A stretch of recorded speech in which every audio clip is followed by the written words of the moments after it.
우리가 이렇게 물통이죠, 물통. 물통이 이렇게 있는데 물통에다가 뭘 하는 거죠? 물통에다가 이렇게 있는 물통에 물을 받아 놓은 상태입니다. 이렇게 해서 물통. 자, 물통에다가 그죠? 물통에다 물을 이렇게 담아 놓은 상태예요. 물통에다 물을 담아 놨는데 여기에 물을 이렇게 하나 담아 놨습니다. 근데 여러분도 잘 알다시피 여기다가 이렇게 관을 하나 끼워 넣죠. 이거 관을. 관을 하나 이렇게 탁 끼워 넣으면 여기다 관을 딱 집어넣는 순간에 무슨 일이 벌어집니까? 이 안에 들어가 있는 물이 위로 쭉 딸려져 올라가고 이런 식으로 돼 있죠. 이런 식으로. 요렇게. 요렇게 됐다라고 하는 것은 모양이 요렇게 되기도 하고요. 이걸 이제 딸려 올라갔을 때 얘기가 아니라 이렇게 되는 경우도 있고 여기 표면이 어떻게 돼? 요렇게 되는 경우도 있죠. 그 경우에 대해서는 한번 따로 얘기해 보겠습니다. 요렇게 됐단 말은 지금 뭘 얘기하냐면 이 벽면을 타고 뭐가 됩니까? 안에 내부에 있는 액체가 이렇게 벽면을 타고 뭐 하죠? 이게 올라간 거죠. 이렇게. 위로 쭉 딸려 올라갔어요. 그렇죠? 이걸 우리 뭐라고 합니까? 모세관 현상이라고 하지. 이 모세관 현상이라고 하는 녀석도 표면 효과의 아주 중요한 현상 중에 하나인데요. 특히나 표면 장력하고 관계 있는 것이 얘는 지금 자세히 보면 아래로 이렇게 볼록하단 말은 뭐냐면 왼쪽에 이렇게 타고 올라가는 벽면을 손을 갖고 막 따라 올라간단 말이야. 이쪽에 붙어서 가는 걸 너무 좋아하는데 이 두 살이 너무 좋아하는 사이란 말이야. 그래서 우리가 이거 뭐 이런 형태가 만들었을 때는 뭐가 세다는 거죠? 부착력이 세다는 거죠. 부착력이 졸라 세다는 거예요. 부착력이 세다. 뭐보다? 바로 응집력보다.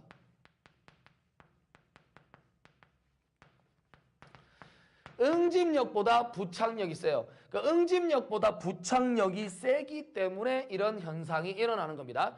분명히 얘기하지만 양옆에 있는 수면보다 훨씬 위쪽으로 올라가요. 자, 근데 반면에 수은 같은 경우는 좀 특이합니다. 수은을 한번 내가 그려볼게요. 수은은 자, 이렇게 볼게요. 수은 자체는 자, 이렇게 됐을 때 여기다 이렇게 액체가 있습니다. 수은이에요. 수은을 이렇게 하나 딱 넣어놓고 나면 여기다가 수은입니다. 그러니까 여기는 물이에요. 물 H2O. 여기다 H지. 자, 금속은 금속인데 유일하게 액체인 금속이잖아. 그치? 그래서 수은을 딱 넣어놓은 상태에서 여기다가 이렇게 원통을 하나 딱 꽂죠. 여기를 딱 꽂으면 이때 수은은 좀 특이한 현상을 나타내죠. 요걸 꽂는 순간에 물 같은 건 바로 위쪽으로 이렇게 올라가서 이렇게 되는데 이 수은 같은 경우는 모양이 위로 볼록한 대신에 양옆에 있는 수면이 HG 원래 면이 여기에 있다면 수은 같은 경우는 어떻게 됩니까? 요렇게 되죠. 요렇게. 더 밑에 있습니다. 무슨 말이에요? 얘는 뭐가 세다는 얘기죠? 응집력이 너무 세가지고 응집력이 너무 세가지고 뭐죠? 부착력보다 너무 세기 때문에 응집력 때문에 이걸 탁 넣는 순간에 이걸 따라 올라갈 때 이 부착력에 의해서 나가는 이게 싫은 거예요. 싫으니까 가기 싫은데 자꾸 옆에서 따라 올라가니까 어떻게 됩니까? 위쪽으로 불룩해지는 거죠. 그러니까 위쪽으로 불룩해지는 녀석은 응집력이 강하기 때문에 뭐가 발생한다는 거예요? 바로 이 부분에서 뭐? 표면 장력이 발생하는 거예요. 자, 표면 장력이라고 하는 것이 발생한다 이 말이야. 그래서 이 부분에 있는 녀석은 표면 장력이 발생하는 응집력이 부착력보다 더 세기 때문에 이런 현상이 벌어집니다. 물론 모세관 현상이 일어나요. 그러나 주변에 있는 이 높이보다는 당연히 어떻다? 더 낮은 쪽에 형성된다는 거예요. 자, 그래서 모세관 현상에 의해서 발생하는 우리가 압력이나 또는 이 뭐죠? 모세관 현상에서 관심 있는 건 당연히 뭐겠어요? 모세관 현상에서 관심 있는 건 당연히 뭘까? 여기 보면 여기 보이죠? 여기서 요만큼 있을 때 물이 얼마만큼 뭐한다? 상승했느냐. 그러니까 모세관 현상에 따라서 어떻게 되냐. 이렇게 올라가는 높이, 그러니까 수직 상승 높이가 얼마냐 하는 H에 관심이 있지 않겠어요? 그래서 저걸 우리는 한번 구해보도록 하겠습니다. 자, 이제 분필을 따로 한번 찾아보도록 할게요. 자, 이제 한번 보겠습니다. 자, 이제 그림을 한번 그려서 판단해 보도록 할게요. 자, 이렇게 관이 하나 있습니다. 자, 관이 있어요. 양쪽 조금 벌려놓을게요. 관을 하나 보겠습니다. 이렇게. 자, 이렇게 관을 하나 만들어 놓고요. 양쪽 옆에는 이렇게 해서 역시 뭐 수면이 있겠죠. 수면 같은 게 떠보겠습니다. 자, 이렇게 있을 때 지금 이게 모세관 현상에 의해서 위쪽으로 쭉 따라져 올라갔겠죠. 자, 그랬을 때 여기에 요렇게 해서 뭐가 만들어져 있다? 조금 과장되게 요렇게 하나 됐다 보겠습니다. 요렇게. 자, 요렇게 해서 하나 만들어졌다고 치면 여기서 뭡니까? 요 녀석에 각이 있겠죠. 각 요렇게 만들어진 각. 요 방향 각이 있을 겁니다. 요 각을 선생님이 베타로 놓을게요. 자, 이걸 베타로 놓고 나서 이 물이 가지고 있는 자체 중량이 있겠죠. W라고 보겠습니다. 그러면 이 안쪽에 이렇게 해서 물들이 이렇게 차 있을 거 아니야. 물이 차 있을 거라고 볼게. 차 있다 이 말이지. 물이 차 있다라고 봤을 때 높이가 있을 거예요. 높이는 여기까지 올라간 높이에 대한 부분입니다. 이게 그렇게 많이 차이 나지 않기 때문에 어디서 볼 거냐면 여기서 이만큼 올라간 녀석을 그냥 이렇게 봐도 되고 여기 봐도 돼요. 이게 그렇게 많이 차이 나지 않기 때문에 일단 여기를 한번 딱 잡아볼게요. 자, 이런 식으로 H. 자, H로 보겠습니다. 자, 이제 우리는 H를 찾으려고 하는 거예요. 자, 일단 직경도 필요하겠죠? 이렇게 만들어진 이 녀석 직경을 보겠습니다. 이렇게. 요 직경을 우리는 D라고 보겠습니다. 자, 이렇게 만들어졌다고 보고요. 실제 이 녀석은 당연히 이 주변을 따라가면서 뭐가 돼? 원통이니까 주변을 따라가면서 뭐가 되지? 표면 장력이라고 하는 게 작용될 거야. 그 표면 장력 얼마? 시그마라고 하는 것이 있을 거예요. 근데 이 시그마라고 하는 녀석 자체가 결론은 어디다 작용한다는 거죠? 이 원둘레에 작용하는 겁니다.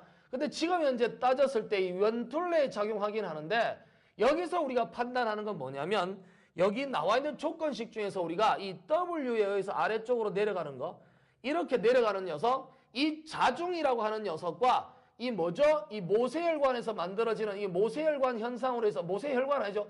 모세관 현상으로 인해서 나타나는 이 표면 장력으로 인하여 끌어올리는 힘 그러니까 위쪽으로 올라가는 힘이라고 하는 것과 얘는 서로 어떻다? 평형을 이룬다라고 봐야겠죠. 서로 이렇게 멈춰 있다고 볼 때 알았습니까? 자, 그러면 위쪽으로 올라가는 녀석에 대한 해석을 좀 해봐야 되겠네요. 위쪽으로 올라가는 압력 F는 뭐가 됩니까?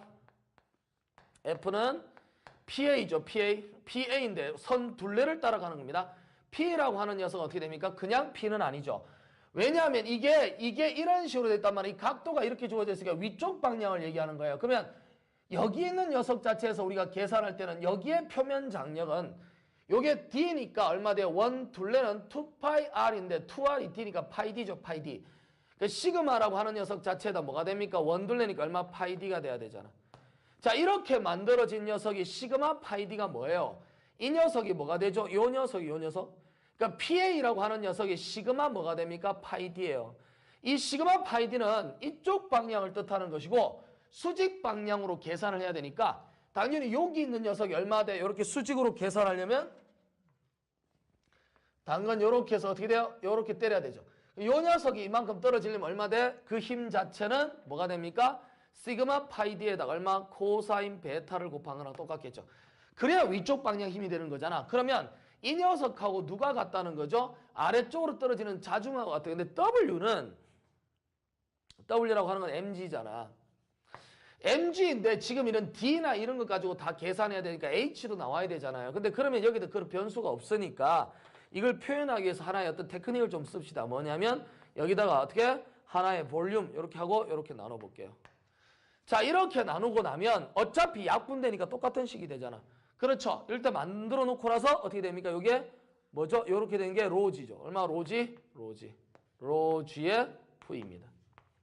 이 V라고 하는 녀석은 요 안에 들어간 부피잖아. 그러니까 부피라고 쓰면 어떻게 됩니까? 이 녀석은 주어진 녀석의 원통의 부피가 되는 거죠. 원통의 부피니까 밑면적 얼마 돼? 파이 얼마? 이게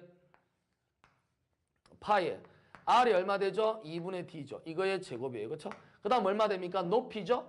파이 R 제곱 H예요. 자, 이렇게 해서 우리는 찾아낼 수 있겠네요. 그러면 이 녀석 얼마 되죠? 4분의 파이 D 제곱 H가 됩니다. 이렇게 됨으로 인하여 주어진 식을 계산하면 어떻게 됩니까? 좌우식을 등식을 써보겠습니다. 얼마? 시그마 파이 D라고 하는 녀석에다가 코사인 베타라고 하는 녀석은 과정 자체를 그냥 이해하고 그냥 외우면 돼요. 알았습니까? 자, 이 녀석은 로지에다 감마라고 써도 되겠죠? 로지에다가 4분의 얼마입니까? 파이 D 제곱 H가 되겠네요.